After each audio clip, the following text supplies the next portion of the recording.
Hello everyone, a hearty welcome to maths with Sandeep Bhatt. मैं हूं संदीप और आज हम एक टॉपिक को एक्सप्लोर करेंगे जो बीएससी मैथमेटिक्स और बीटेक का भी हिस्सा है। इस टॉपिक का नाम डबल एंड ट्रिपल इंटीग्रेशन है।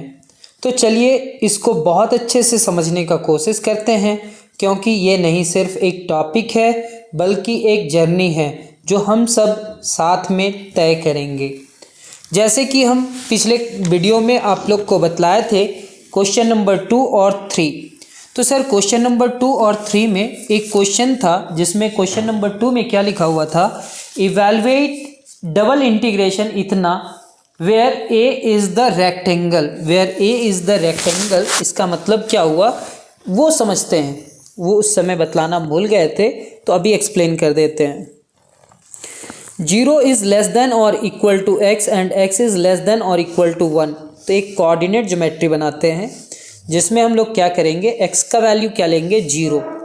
तो x का वैल्यू 0 हमारा y एक्सिस में होगा, तो इस लाइन को हम लोग क्या कहेंगे, x equal to 0। y axis को हम लोग क्या कहेंगे, सर ये हमारा y एक्सिस है। y एक्सिस को x का वैल्यू क्या लिखेंगे, x का वैल्यू 0। और ये जो लाइन है ना सर, ये जो लाइन है, ठीक है, x equal to 0 and x equal to 1। तो मान लेते हैं x का वैल्यू 1 यहाँ पे होगा, चाहे यहाँ पे होगा, तो यहाँ पे हम मान लेते हैं x का वैल्यू 1। तो ये जो लाइन होगा वो parallel to the y axis होगा। तो हम इस लाइन को क्या कहेंगे सर, इस लाइन को x इक्वल टू 1। इस लाइन का इक्वेशन क्या होगा, x इक्वल टू 1। इस लाइन पे x का वैल्यू कितना हो जाएगा, 1। नेक्स्ट क्या है sir, y is equal to 0 से 3। तो y का वैल्यू कहाँ से कहाँ तक, 0 से 3 तक, यानी कि y का वैल्यू 0 लेना है पहले। तो सर ये x एक्सिस में ना, इस x एक्सिस में, ये x एक्सिस में, इस x एक्सिस में y का वैल्यू क्या होता है सर, 0। ये वाला लाइन में y का वैल्यू क्या होता है सर, 0। और y इज इक्वल टू 3, मतलब ये क्या होगा 1, ये क्या होगा 2 और ये क्या होगा 3। मतलब ये वाला लाइन क्या होगा सर, y का वैल्यू यहाँ पे क्या होगा, 3। मतलब आपको इस डबल इंटीग्रेशन को इंटीग्रेट करना था इस रेक्टेंगल में। रेक्टेंगल का मतलब आप जानते हो, जिसका अपोजिट साइड्स इक्वल और उसका एक एंगल 90 डिग्री, मतलब सारा एंगल क्या हो जाएगा 90 डिग्री, और डायगोनल्स भी इक्वल्स, तो हम उसको क्या कहते हैं, रेक्टेंगल। तो इस रेक्टेंगल में जो भी हो रहा है उसमें आपको इंटीग्रेट करना है सर। ये हमारा क्वेश्चन नंबर 2 पे था जो मेरे को बतलाने का मन किया, मेरे को लगा कि बतला देना चाहिए, तो थोड़ा सा टाइम दे करके इस क्वेश्चन को सॉल्व किए। अब इस क्वेश्चन में एक खास बात क्या है कि यहाँ पे दोनों में लिमिट क्या है, कांस्टेंट है। 1 से 2, 3 से 4, यहाँ पे 3 से 4, 1 से 2। यहाँ पे आप क्या किए हैं, इंटीग्रेशन में आप ऑर्डर को चेंज कर दिए। 1 से 2, 2 से 1 से 2, 3 से 4 है, यहाँ पे आप क्या लिख रहे हैं, 3 से 4, 1 से 2। तो इससे क्या हुआ, फंक्शन में कोई चेंजिंग नहीं हुआ। जो फंक्शन यहाँ पे था वही फंक्शन यहाँ पे भी है सर, सिर्फ ये हुआ कि इसका ऑर्डर चेंज किए। यहाँ पे dy इंटू डी एक्स था और ये dx इंटू डी वाई। अब एक बार और फिर से समझते हैं, 3 से 4 किसका लिमिट है, y का। 1 से 2 किसका लिमिट है, x का। अब यहाँ पे देखिए x का लिमिट क्या है, 1 से 2। जो 1 से 2 था वही तो है। पहले आप इसमें क्या रिस्पेक्ट में कैसे करते थे, y के रिस्पेक्ट में, फिर उसके बाद किसके रिस्पेक्ट में, x के रिस्पेक्ट में। लेकिन इस बार आप किसके रिस्पेक्ट में करोगे, सबसे पहले x के रिस्पेक्ट में, फिर उसके बाद y के रिस्पेक्ट में। अगर आप लिमिट को चेंज किए हो और दोनों ही कांस्टेंट है तो उसके ऑर्डर को भी चेंज कर देना। फंक्शन ये दोनों का जो रिजल्ट होगा वो रिजल्ट क्या हो जाएगा, सेम होगा। चलो सॉल्व करते हैं। Solution, let I1 is equal to integration of 1 2 3 4 x into y plus e to the power y into dy। तो सबसे पहले किसका इंटीग्रेशन हो रहा है सर, y का। किसका नहीं हो पाया, तो dx का, उसको हम बगल में रखेंगे। सर अब हम इसका इंटीग्रेशन कैसे करेंगे,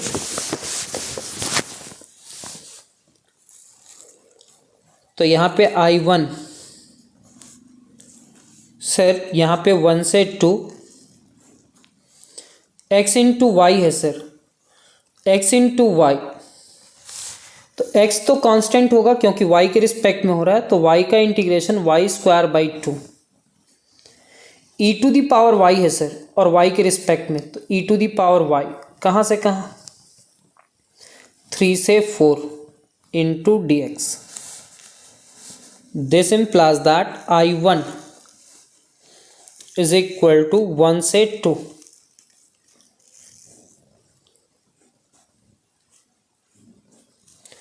x into y square, x तो रहेगा सर डिवाइडेड बाई 2 भी रहेगा। सबसे पहले y स्क्वायर के जगह पे 4 रखते हैं, 4 का स्क्वायर, फिर y के जगह पे 3 रखते हैं, तो 3 का स्क्वायर। Same as sir e to the power y दिख रहा है, तो e टू दी पावर 4 रखते हैं, फिर minus e to the power 3, upper limit minus lower limit, into कितना dx।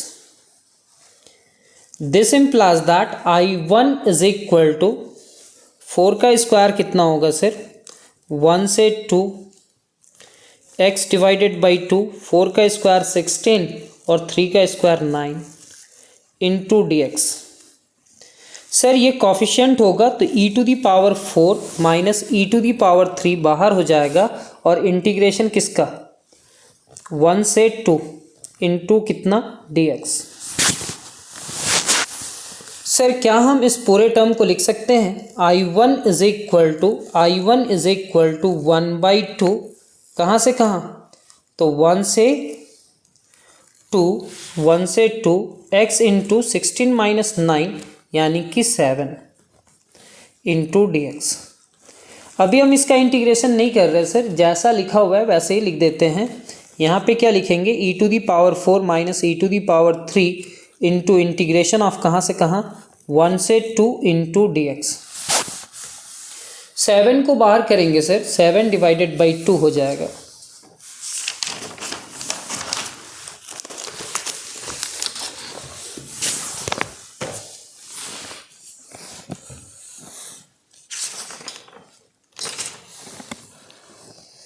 This implies that I1 is equal to 7 divided by 2 integration of 1 से 2 into x into dx। Sir इसके बाद क्या है, e to the power 4 minus e to the power 3, e to the power 4 minus e to the power 3 integration of dx 1 से 2 into dx। This implies that I1 is equal to 7 divided by 2, x का integration क्या होगा, x square by 2, 1 से 2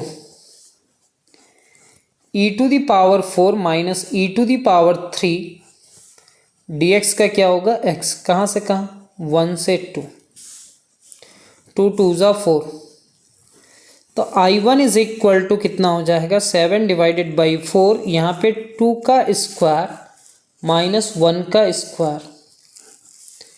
sir ये क्या होगा, e to the power 4 minus e to the power 3, ये होगा सर 2 माइनस 1। अब हम इस पूरे टर्म को क्या लिखेंगे sir, I1 is equal to 7 divided by 4, e 2 का पावर 4 कितने के बराबर होगा, 2 का स्क्वायर, तो ये 4 होगा सर, ये 1 होगा, e to the power 4 minus e to the power 3, यहाँ पे 2 minus 1 is equal to 1, 4 minus 1 यानी कि 3, 3 7 ज़ा 21, तो I1 is equal to 21 divided by 4, 21 divided by 4, यहाँ पे क्या होगा sir, e to the power 4 minus e to the power 3। हमको वेरीफाई क्या करना था, तो ये हमारा इक्वेशन नंबर 1 हो गया। मेरे को वेरीफाई करना था कि सर कि ये दोनों में जो इंटीग्रेशन है वो दोनों का इंटीग्रेशन अगर किसी भी ऑर्डर पे आप सॉल्व करते हो, या पहले y के रिस्पेक्ट में करते हो या x के रिस्पेक्ट में करते हो, तो दोनों का रिजल्ट आपस में क्या होता है, इक्वल। बस आप यहाँ पे नोटिस करना dy और dx में यहाँ पे y का लिमिट 3 से 4 है। अब अगर हम इसको चेंज किए, dx को पहले लाए और dy को बाद में लेकर के गए, तो इसका लिमिट को भी हम चेंज कर दिए। y का लिमिट y है और x का लिमिट x का है। अगर दोनों ही कांस्टेंट रहा तो आप सबसे पहले जिसको करने का मन करे उसका कर सकते हैं इंटीग्रेशन, लेकिन उसका लिमिट को आप पहचानेंगे। यहाँ पे लिमिट y का लिमिट ये है, अब यहाँ पे y का लिमिट फिर भी क्या है, 3 से 4। तो I2 मान करके इसको सॉल्व करते हैं। लिखेंगे लेट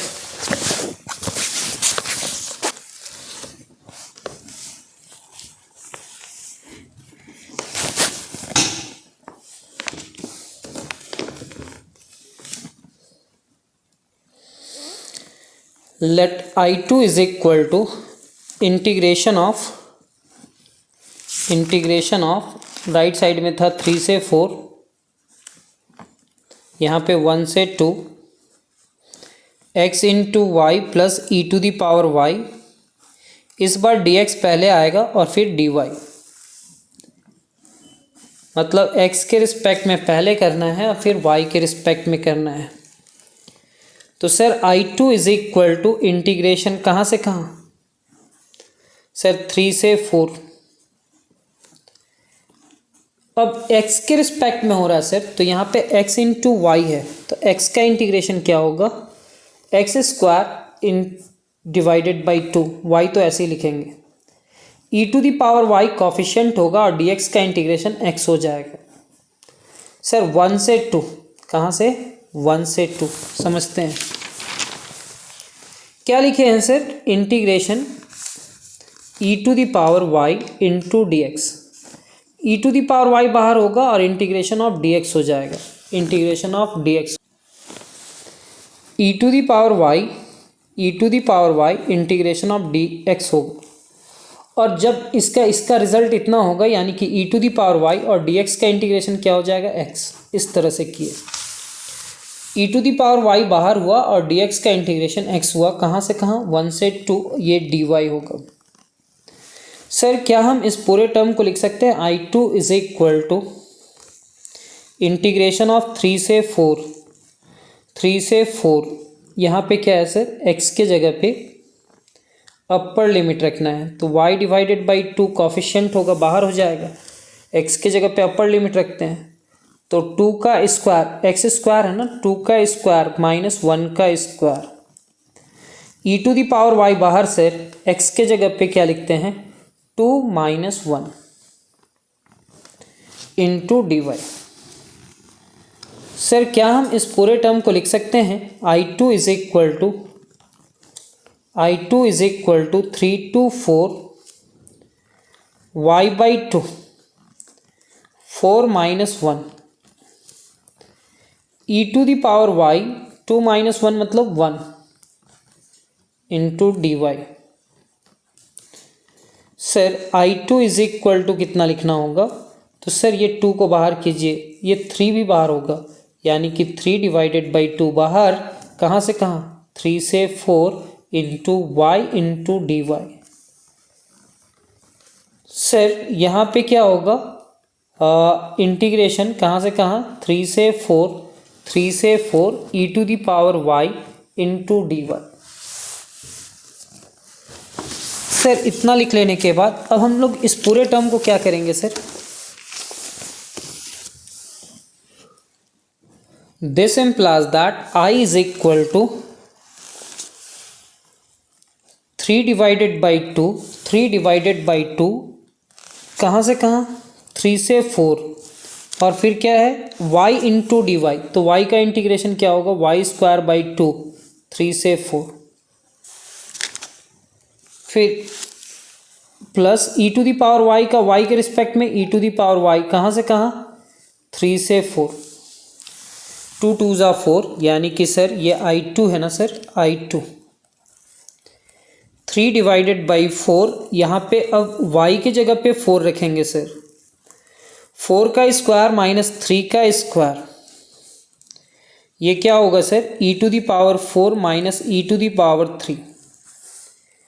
सर क्या हम इस पूरे टर्म को लिख सकते हैं, i2 is equal to 3 divided by 4। 4 का स्क्वायर कितना होगा सर 16 एंड 3 का स्क्वायर 9। यहाँ पे क्या होगा sir, e to the power 4 minus e to the power 3। 16 माइनस 9 इज इक्वल टू 7, यानी कि i2 is equal to 3 divided by 4 into 7 minus की plus e to the power 4 minus e to the power 3। 7 3 ज़ा 21, यानी कि i2 is equal to कितना होगा 21 divided by 4, और ये क्या होगा e to the power 4 minus e to the power 3। और ये हमारा equation number 2। Equation number 2, equation 1 और इक्वेशन 2 से आपको पता चल रहा होगा कि ये दोनों ही रिजल्ट आपस में इक्वल हैं। तो लिखेंगे from equation 1 and 2, from equation 1 and 2, from equation 1 and 2 integration of क्या 1 से 2, 3 से 4 x into y plus e to the power y का जो रिज़ल्ट है, पहले y के रिस्पेक्ट में फिर x के रिस्पेक्ट में, वो रिज़ल्ट किसके बराबर है, तो 3 से 4 फिर कितना 1 से 2 x into y plus e to the power y into d x into d y के इक्वल है। ये दोनों ही रिज़ल्ट आपस में क्या है, इक्वल, हैंस वेरीफाइड। तो इस क्वेश्चन से कुछ एक्स्ट्रा सिखलाने का कोशिश नहीं किए हम, बस इस क्वेश्चन से हम ये बतलाएं कि दोनों का अगर कांस्टेंट लिमिट रहेगा तो हम कैसे इस क्वेश्चन को सॉल्व करेंगे। उम्मीद करते हैं कि थोड़ा बहुत समझ में आया होगा, और आगे का वीडियो भी ऐसे ही रहेगा, थोड़ा बहुत और भी अच्छा क्वेश्चंस आएंगे। अभी दोनों लिमिट जो था दोनों का दोनों ही कांस्टेंट था। तो बहुत अच्छा, आपने आज की क्लासेस भी पूरी की। अब अगले वीडियो के लिए चैनल को सब्सक्राइब कर लें, बेल आइकन को भी प्रेस कर लीजिए ताकि आने वाले वीडियो आपको बहुत पहले मिले। साथ ही दोस्तों के साथ शेयर भी करें। मिलते हैं अगले वीडियो में, तब तक के लिए धन्यवाद। जय हिंद।